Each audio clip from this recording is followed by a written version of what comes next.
ஏன் சோக கதையை கேளு தாய்க்குலமே. ஆமா தாய் குலமே. இந்த பாட்டு யாருக்கு? இந்த பாட்டு யாருக்கு பாடுறேன்னா நம்ம இந்தியாவோட ஹெட் கோச் கௌதம் கம்பீருக்கு. ரொம்ப எதிர்பார்ப்போட உள்ள வந்தாரு. ஆனா அந்த எதிர்பார்ப்புலாம் சுக்குநூறா உடைஞ்சிருச்சு இந்தியா டீமுக்கு. எதிர்பார்ப்போட நான் வச்சேன் அந்த மனுஷன் அவர் மேல மலை மேல வச்சேன் தூக்கிட்டு போய் தலைவர் அப்படியே தள்ளி விட்டாரு.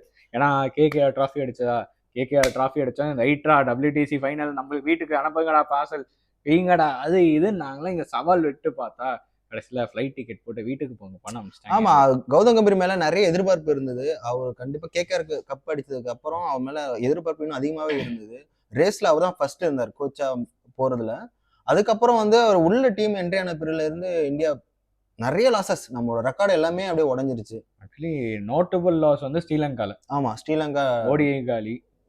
அதுக்கப்புறம் வந்து நம்ம ஹோம் டெஸ்ட் சீரிஸ் வந்து லாஸ் பண்ணோம். அது அதுக்கப்புறம் நியூசிலாந்து அண்ட் இந்தியாவோட ஹோம் சீரிஸ் நம்ம இந்தியால நடந்ததை லாஸ் பண்ணோம். அதை பத்தி மட்டும் பேசாதப்பா, மனசெல்லாம் புண்ணா போய் கிடக்கு. அதுல ஒரு மேட்ச் ஜெயிச்சதா கூட நமக்கு எத்தனை நம்ம உள்ள போயிருக்கான். எனக்கு என்னன்னா முக்கியமான அர்த்தம், MS தோனி ஒரு லெகசி ஸ்டார்ட் பண்ணி ஒரு ஸ்ட்ரீக்கு. அவர் என்னதான் டெஸ்ட்ல அவ்வளவு பெரிய கேப்டன், MS தோனி இங்க இல்லைனாலும் one of the legendary captain MS Dhoni. அவர் ஒரு ஸ்ட்ரீக் வச்சு அதுக்கு முன்னாடி கும்ளே எல்லாமே ஒரு டீமை செதுக்கி ஸ்ட்ரீக்கை இங்கேருந்து கை மாற்றி MS தோனி கிட்ட இருந்து கோலிக்கு கை மாற்றி விட்டாங்க. கோலி கிட்ட இருந்து ரோஹித்துக்கு வந்து நல்லா தான் போயிட்டு இருந்தது. எங்க ஒரு வேளை கேப்டன்சியா இல்ல கோச்சா யார் மேல, அது ஆக்சுவலி ஒரு பெரிய ஸ்ட்ரீக்.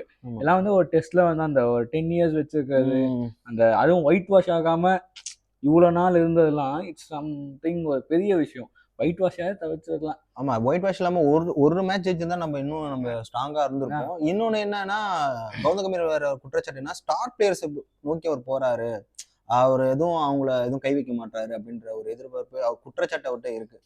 கை வைக்க மாட்டான்னு எனக்கு புரியல. என்னன்னா அவர் டீம் வந்து இப்போ விராட் கோலி பர்ஃபார்மன்ஸ் பண்ணல, ரோஹித் சர்மா பர்ஃபார்மன்ஸ் இல்ல, அவங்களே வாண்டடா கீழே வரணும், இவரு பிச் பண்ணி இல்ல நீங்க ரெஸ்ட் எடுங்க. ஆக்சுவலி அப்படி பண்ணா அவர் அடுத்த கிரேக் சாப்பிள் ஆயிடுவாரு. அதனாலதான் அவர் பண்ண மாட்டாரு. ஏன்னா லைக் இந்தியால அவருக்குன்னு ஒரு ஃபேன் பேஸ் இருக்கு. இல்ல, இந்த குற்றச்சாட்டு வந்து ஹர்பஜன் சிங் தான் சொல்லியிருக்காரு. ஆக்சுவலா ஹர்பஜன் சிங் யாரை பத்தி தான் பேசுறாரு. அவரு வந்து எல்லார பத்தியும் வரவங்கதான் இந்தா அப்படின்னு பேசிட்டு போயிடுறாரு. ஆனா ஆக்சுவலி அது பண்ண வேணாம். ஏன்னா கிரேக் சாப்பல்ன்ற ஒரு ஆள் அந்த மாதிரி தான் பண்ணாது. அந்த அவ்வளவு பெரிய அவரும் ஒரு பெரிய கோச். பட் அவர் கங்குலிக்கு அகைன்ஸ்டா பண்ணது நிறைய ஆச்சு. ஏன்னா ஆக்சுவலி அடுத்த கிரேக் சாப்பல் மாதிரி தான் இவர் ஆயிட்டு இருக்காரு சொல்ல போனா. ஓகே, ஆனா அவரு சொல்லலாம்.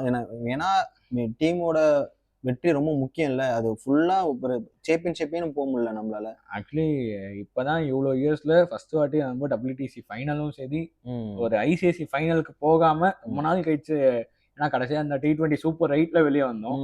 இப்போ வந்து WTCல வெளியே வந்திருக்கோம். இப்போ ஃபைனல் சொல்லும் போது எனக்கு நான் ஒரு சோக்கர்னு ஒரு டீம் சொல்லிட்டே இருப்போம். அது எல்லாருமே சொல்லிட்டே இருப்பாங்க. ஆனா எனக்கு ரொம்ப favourite team south Africa final போயிட்டாங்க. ஆக்சுவலி இப்போ வந்து இதே டெஸ்ட் டீம், இதே WTC சாம்பியன் வந்து கிரேம் ஸ்மித் இருக்கும்போது நடந்திருந்தா கன்ஃபார்மா அவங்க என்ன 4 கப் அடிக்க வச்சிருப்பாங்க. இல்ல, பவுலிங் ஸ்ட்ராங்கா இருக்கு, பேட்டிங்கும் அந்த அளவுக்கு நல்லா பெர்ஃபார்மன்ஸ் பண்ணிட்டு இருக்காங்க. பட் பவுமா கேப்டன்சி வேற நல்லா போயிட்டு இருக்கு. ரபடா வந்து வேர்ல்டு சாம்பியன்ஷிப்ல ஆஸ்திரேலியா எப்படி சமாளிக்கணும் அப்படின்னு தெரியும் அப்படின்னு சொல்லியிருக்காரு. அவர் பெரிய ஸ்டேட்மெண்டாவே கொடுக்குறாரு, கண்டிப்பா இந்த வாட்டி நாங்க ஜோக்கர்ஸ் ஆக மாட்டோம், கண்டிப்பா நாங்க ஜெயிப்போம் அப்படின்னு. ஜோக்கர்ஸோட அவங்களுக்கு வந்து இப்ப டெஸ்ட்னா சவுத் ஆப்பிரிக்கான்னு ஒரு காலத்துல எல்லாருமே சவுத் ஆப்பிரிக்கா பார்த்த டெஸ்ட்ல பயந்தாங்க. பாப்போமே, ஏன்னா டெஸ்ட்னால நம்மளால அன்பிரடிக்டபிள். பட் அந்த 1 மேட்ச் வச்சு ஒரு இது பண்ணாம அதையும் ஒரு கான்ட்ரவர்சியா ஓடிட்டு இருக்கு. ஏன்னா நம்ம WTC நியூசிலாந்து கூட இது போகும்போதே ரோஹித் சர்மா சொன்னாரு, இந்த ஒரு மேட்சை வச்சு நம்ம எப்படி ஜட்ஜ் பண்ண முடியும், ஒரு 3 மேட்ச் சீரீஸா வைக்கணும், அதுதான் இருக்கு. பட் அது என்ன ஆகுதுன்னு நம்ம பாக்குறோம். இப்போ ஆக்சுவலி வந்து சவுத் ஆப்பிரிக்கா கப் அடிச்சா நல்லா தான். வேணா ஒரு டெஸ்ட் டீம் அவங்கள பார்த்து நிறைய பேர் பயந்த காலங்கள் உண்டு. ஏன்னா லெஜெண்டரி பிளேயர்ஸ் ஜாக் கேலிஸ் ஆகட்டும், கிரேம் ஸ்மித் ஆகட்டும், ஷான் போலாக், இந்த மாதிரி ஒரு லெஜெண்டரி நேம்லாம் சொல்லும் போது அவங்க அழுதாங்கல்ல, அதுதான் எனக்கு ஞாபகம் வருது. அவங்களால கப் வின் பண்ண முடியல, அந்த எலிமினேட்டர்ல வெளில போனாங்க.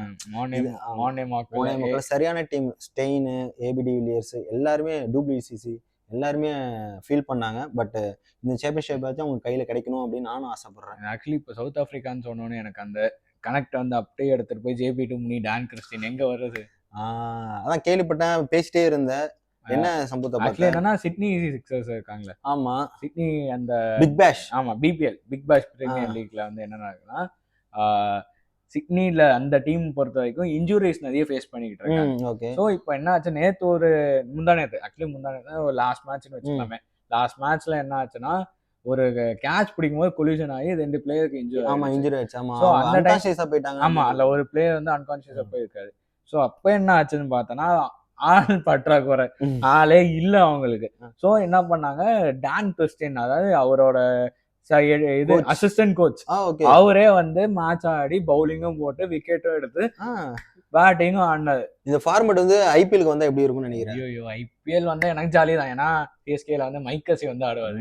ஆனா இதே பக்கம் அந்த பக்கம் நான் பங்காளிங்களை அவங்கள பார்த்தேன்னு வைங்க, கிரண் கிரண் போலார்ட். போலார்ட், ஐயோ ஆனா இப்ப மான்ஸ்டர் அவர் அடிச்சானு கிரவுண்டை தாண்டி எங்கேயோ போவோம். அவர் ஏற்கனவே ஒரு இம்பாக்ட் ரூல்ஸ் இருக்கு, அதுவே பொறுக்க முடியல. அதுவே நம்மளால தாங்க முடியல. இன்னொன்னு அப்படி பார்த்தா தினேஷ் கார்த்திக் இந்த பக்கம் தான் வந்து ஆடுவாரு. எதுக்கு எல்லா பக்கமும் ஒவ்வொரு பிளேயர்ஸை வச்சிருக்காங்க, ஸ்ட்ரென்த்தா வச்சிருக்காங்க. நல்ல வேலை. ஆனா இந்த வருஷம் நடக்குது, ஏன்னா போன வருஷம் வந்து ஏன் கேகேஆருக்கு வந்து கௌதம் கம்பீர் வந்து ஆடிருப்பாரு. அது இன்னும் ஜாலியா இருந்திருக்கும். பட் இது ஃபாலோ பண்ண மாட்டாங்க இந்தியால, நடக்காதுதான். தொடர்ச்சியா இது மாதிரி போல பல விஷயங்கள் நம்ம பேசுவோம். வியர்டான ஃபேக்ட்ஸ் நிறைய நடந்திருக்கு. ஏன்னா வந்து பார்த்தோன்னா சச்சின் வந்து பாகிஸ்தானுக்குலாம் ஃபீல் பண்ணியிருக்காரு. அதை வந்து நம்ம இன்னும் அடுத்த ஒரு வீடியோல அது ஒரு தனி பேக்கேஜா நம்ம வந்து கொடுப்போம். ஏன்னா இன்ட்ரெஸ்டிங் ஃபேக்ட்ஸ் நம்ம இன்ட்ரெஸ்டிங்காக நம்ம பேசுவோம். ஓகே, இதை வந்து நாளைக்கு வந்து பேசுவோம். அப்போ இதோட இந்த கடையை சாத்திடலாமா?